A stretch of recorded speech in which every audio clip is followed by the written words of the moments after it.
हाल ही में भारत के ports, shipping और वाटरवेज के मिनिस्टर सर्बानंद सोनोवाल और म्यांमार के डिप्टी प्राइम मिनिस्टर एडमिरल तिन ऑंग सैन ने एक साथ कलादान प्रोजेक्ट के तहत एक नए पोर्ट का उद्घाटन किया, जिसका नाम सितवे पोर्ट है, जो कि भारत ने म्यांमार के रखाइन स्टेट में बनवाया है। साथ ही भारत के मिनिस्टर सर्बानंद सोनोवाल ने वहां पहुंचने वाले पहले इंडियन कार्गो शिप का वेलकम भी किया, जिसने कोलकाता के श्याम प्रसाद मुखर्जी पोर्ट से अपनी यात्रा शुरू की थी। आखिर क्या है कलादान प्रोजेक्ट और सितवे पोर्ट क्यों भारत और भारत के नॉर्थ ईस्ट स्टेट के लिए बहुत ही इंपॉर्टेंट है, बात करते हैं आज की वीडियो में।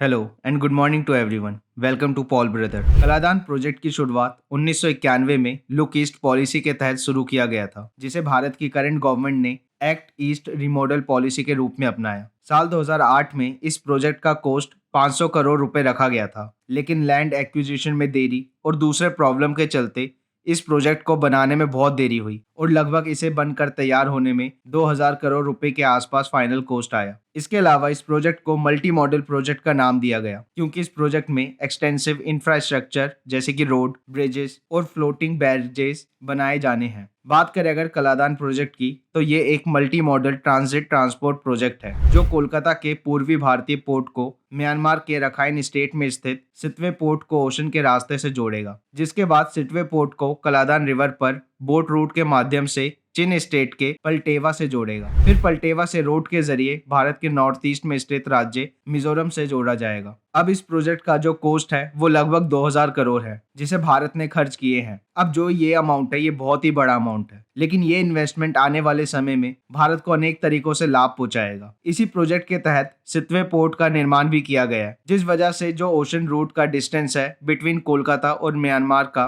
वो काफी कम हो चुका है, जिससे इन दोनों देशों के बीच ट्रेड करना सस्ता और आसान हो गया है। इसके अलावा इस प्रोजेक्ट के तहत भारत के नॉर्थ ईस्ट में मौजूद राज्य मिजोरम को भी सितवे पोर्ट से जोड़ा गया है, जिसकी बात हमने ऊपर वीडियो में करी, जिससे भारत के नॉर्थ ईस्ट के राज्यों में जरूरी सामान को पहुंचाना और इजी होगा। अभी अगर देखा जाए तो इस स्टेट में जरूरत का सामान पहुंचाने के लिए वेस्ट बंगाल के सिलीगुड़ी कॉरिडोर का इस्तेमाल किया जाता है, जो सिर्फ 22 किलोमीटर चौड़ा है और इसे चिकन नेक भी कहते हैं। लेकिन ये जो कॉरिडोर है वो चाइना के बहुत ही करीब है, जैसा कि आप मैप में देख सकते हैं। ऐसे में एक डर हमेशा बना रहता है कि अगर इंडिया और चाइना के बीच टेंशन बढ़ती है और चाइना ने मान लो मिसाइल या किसी और तरीके से हमला करके इस कॉरिडोर को नुकसान पहुंचाने में सफल होता है, ऐसे में हमारा नॉर्थ ईस्ट के स्टेट से रोड कनेक्टिविटी खत्म हो जाएगी। लेकिन इस प्रोजेक्ट की वजह से अब भारत के पास एक अल्टरनेटिव रूट होगा। साथ ही इस रूट का इस्तेमाल करके हम सभी सामान को सस्ते और कम समय में नॉर्थ ईस्ट स्टेट में पहुंचा सकते हैं, क्योंकि सिलीगुड़ी कॉरिडोर के थ्रू जो रोड कनेक्टिविटी भी है उसमें पहाड़ी रास्ते बहुत ज्यादा है, जिससे जो टाइम है वो बहुत ज्यादा अधिक लगता है।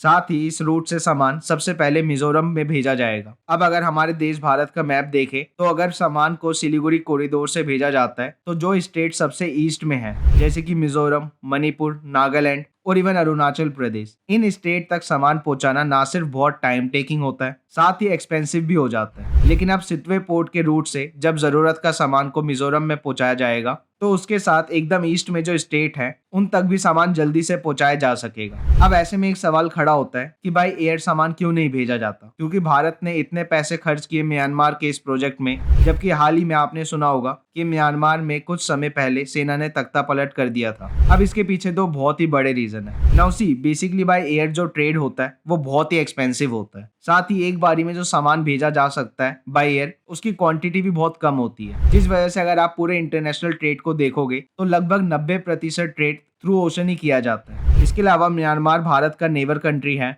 और इस प्रोजेक्ट के चलते दोनों देशों के बीच जो आर्थिक गतिविधियां हैं वो तेजी से बढ़ेगी। साथ ही भारत म्यांमार के आपसी रिश्ते और मजबूत होंगे और सबसे इम्पोर्टेंट, भारत म्यांमार में अपनी एक मजबूत प्रेजेंस बना सकेगा, जो चाइना को टैकल करने के लिए भारत के लिए बहुत ही जरूरी है, ताकि चाइना के साउथ एशिया और इंडियन ओशन में फैलते दबदबे को रोका जा सके। अब बेसिकली ये जो प्रोजेक्ट जिसमें सितवे पोर्ट शामिल है ये म्यांमार के रखाइन स्टेट में मौजूद है, जिस पर चाइना की शुरू से नजर थी, क्योंकि अगर चाइना को इस जगह पर अपना दबदबा बना पाता तो उससे चाइना को वे ऑफ बंगाल का डायरेक्ट एक्सेस मिल जाता, जिससे ना सिर्फ चाइना की इकोनॉमी को फायदा पहुंचता, साथ ही भारत के बहुत ही करीब चाइना की नेवी आ जाती, जिससे भारत के लिए नए प्रॉब्लम खड़े हो जाते। साथ ही चाइना लगातार भारत के north east state Arunachal Pradesh में टेंशन क्रिएट कर देता है और म्यांमार के रखाइन स्टेट भारत के मिजोरम से बहुत ही करीब है, जिससे ये होता कि भारत के नॉर्थ ईस्ट राज्यों में टेंशन का माहौल और बढ़ जाता। इसके अलावा सितवे पोर्ट की लोकेशन पोर्ट निर्माण के लिए आइडियल लोकेशन है, क्योंकि सिटवे पोर्ट को जहां पर बनाया गया है वहां पर ओशन की गहराई ज्यादा है, यानी कि डीप सी वाटर है। अब इससे फायदा ये होगा कि जो बड़े कार्गो शिप है